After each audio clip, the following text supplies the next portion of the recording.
ગુજરાતમાં એક સમયે વાઘ હતા અને વાઘની વસ્તી પણ પૂરતી હતી, પરંતુ કાળક્રમે વાઘનું અસ્તિત્વ ગુજરાતમાંથી મટી ગયું હતું. પરંતુ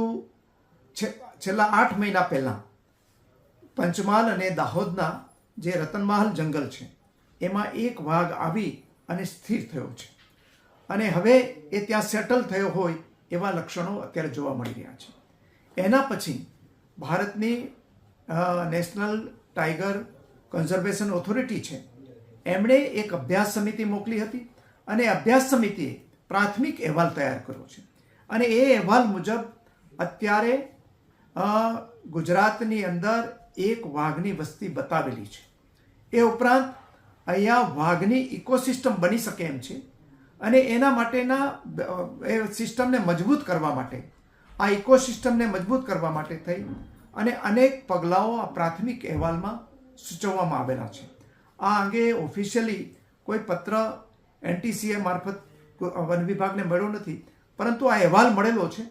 અને એ પ્રમાણે ગુજરાત સરકારના વન વિભાગ જે છે એણે અગાઉથી જ કેટલાક પગલાઓ લઈને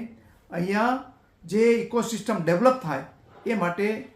પ્રયત્ન કરી રહી છે અને આગામી દિવસોમાં પણ અમારી જે વર્તમાન ગુજરાત સરકાર છે ભૂપેન્દ્રભાઈ પટેલની આગેવાની હેઠળની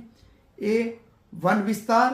અને વન્ય પ્રાણી સૃષ્ટિને જાળવી રાખવા માટે મક્કમ છે અને મેં આગામી દિવસોમાં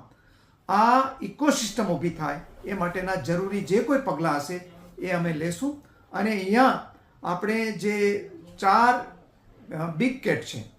એમાંની આજે આપણને ગૌરવ છે કે 3 બિગ કેટ આજે ગુજરાતમાં આવી ગયેલી છે. એક સિંહ જે આપણા